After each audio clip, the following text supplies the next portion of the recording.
तो hello and welcome back दोस्तों। जैसा कि हमने कल पढ़ा था फंडामेंटल राइट्स, जो कि आपको पता होगा। इस वीडियो में हमने फंडामेंटल राइट्स पढ़े थे। यहाँ पे कुछ ये पार्ट 3 में आते हैं, आर्टिकल 12 से लेकर 15 में। तो उसके बाद हमने पढ़े थे क्यों ये ज़रूरी है, और यहाँ पे हमने 6 फंडामेंटल राइट्स पढ़े थे। लेकिन एक जो फंडामेंटल राइट हमने छोड़ दिया था, राइट टू प्रॉपर्टी। बेसिकली ये फंडामेंटल राइट तो नहीं है, लेकिन before 1978 it was a fundamental right. Right to property जो था ये पहले फंडामेंटल राइट था, जैसे कि आप देख पा रहे हैं। Originally it was fundamental right. ये किस आर्टिकल में आता था? आर्टिकल 19(1)(f) में आता था, और आर्टिकल 31 में आता था ओरिजिनल कॉन्स्टिट्यूशन में। तो उसके बाद क्या हुआ? चेंज हुआ by the 44th constitutional amendment 1970। तो इसी को आज हम पढ़ने वाले हैं। तो पहले क्वेश्चन आता है, what was the right to property? Right to property था क्या आखिर? तो राइट टू प्रॉपर्टी की बात अगर करें, ये एक पर्सनल और कॉन्स्टिट्यूशनल प्रोटेक्शन था लोगों को, जो कि वो अपनी प्रॉपर्टी के लिए इस्तेमाल करते थे। मतलब उनकी प्रॉपर्टी जो थी वो प्रोटेक्शन में थी। सिटीजन जो थे वो अपनी प्रॉपर्टी रखते थे, कुड ओन प्रोसेस प्रॉपर्टी। और उसके बाद स्टेट जो थी वो सिंपली इनकी प्रॉपर्टी को नहीं ले सकती थी। इसके बाद क्या होता था? Certain constitutional condition had to be followed for acquisition. तो ठीक, it was treated originally as a fundamental right. जैसा कि हमने अभी बताया कि ओरिजिनली क्या था, ये फंडामेंटल राइट। इसको ट्रीट किया जाता था, किसको? राइट टू प्रॉपर्टी को। और उसके बाद में से क्यों चेंज किया गया, ये भी हम अभी आपको बताया, तो बताएंगे। तो यहाँ से शुरू होता है, why did the problem arises. Question यही है ना कि इसको खत्म क्यों किया गया? राइट टू प्रॉपर्टी जो है, इसको रिमूव क्यों किया गया, क्या वजह बनी? तो आफ्टर इंडिपेंडेंस, हिंदुस्तान की आज़ादी के बाद, India wanted major land reforms. India को क्या चाहिए थी? लैंड रिफॉर्म्स, जैसे जमींदारी सिस्टम चाहिए था, खत्म करना था, और डिस्ट्रीब्यूशन करना था लैंड का दोबारा से।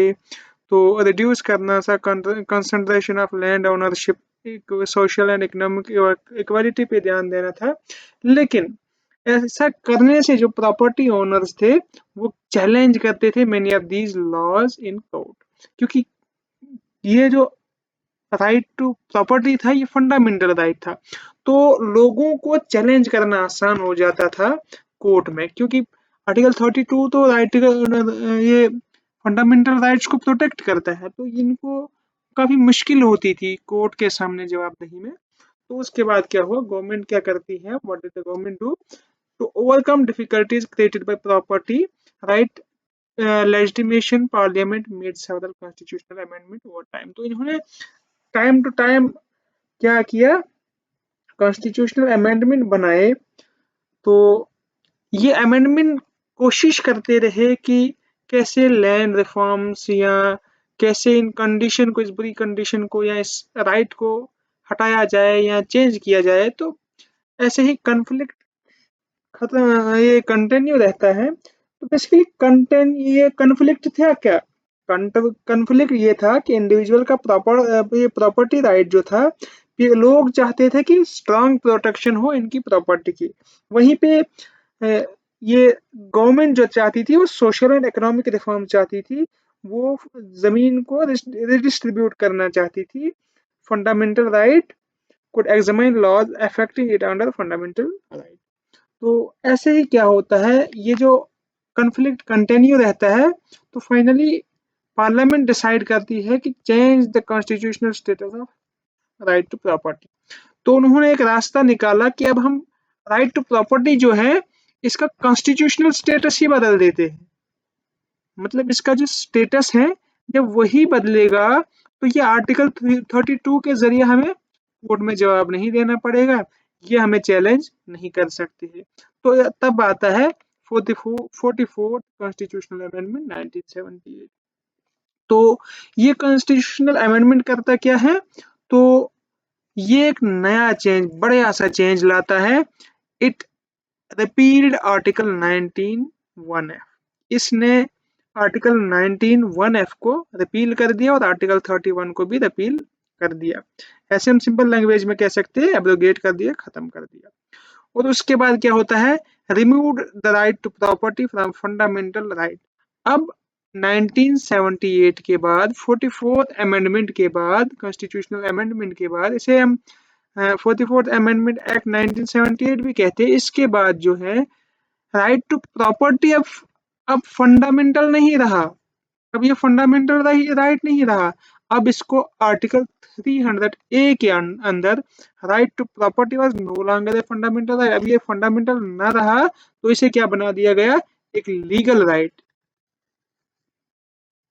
क्या बना दिया गया, एक लीगल राइट। लीगल राइट से क्या मतलब है, लीगल राइट का मतलब है ये आर्टिकल अब भी वैलिड है, लोगों के लिए है, लेकिन होगा क्या, अब लोग इसे कोर्ट के सामने गवर्नमेंट को चैलेंज नहीं कर सकते हैं। इसके बाद हम आगे देखेंगे तो इसमें एक बात और है कि आर्टिकल 300 ए कहता है कि no person shall be deprived of his property save by authority of law। इसका मतलब क्या होता है कि गवर्नमेंट जो है वो किसी की प्रॉपर्टी छीन नहीं सकती है। अगर वो छीनना चाहती है या उससे लेना चाहती है प्रॉपर्टी, तो उसके लिए लीगल रूल, लीगल अथॉरिटी का वो इस्तेमाल करे। मतलब वो लीगल जो कानून है उसके हिसाब से ही होना चाहिए। तो the right to property was not abolished, ये एबॉलिश नहीं किया गया। ऐसा तो नहीं कह सकते कि राइट टू प्रॉपर्टी को एबॉलिश किया गया, नहीं नहीं, बिल्कुल भी नहीं, ऐसा नहीं था। सिर्फ इसको क्या किया गया, फंडामेंटल राइट नहीं रखा गया, क्योंकि फंडामेंटल एक ऐसी चीज है जिसको हम कोर्ट में, हाई कोर्ट हो चाहे सुप्रीम कोर्ट हो, वहां पे चैलेंज कर सकते हैं कि ये हमारा फंडामेंटल राइट है। तो इसलिए फंडामेंटल राइट से हटाकर इसे लीगल राइट बना दिया गया। इसका कॉन्स्टिट्यूशनल स्टेटस जब चेंज किया गया from a fundamental right to constitutional right या लीगल राइट भी इसे कहते हैं, तो तब क्या हुआ, तब लैंड रिफॉर्म्स भी आसान हुए और राइट टू प्रॉपर्टी भी लोगों को मिला। तो ये थी आज की वीडियो, आज के लिए इतना ही, मिलते हैं अगले वीडियो में। अगर ये वीडियो आपको पसंद आती है तो लाइक और शेयर जरूर करें और अगला टॉपिक भी कमेंट बॉक्स में शेयर करें।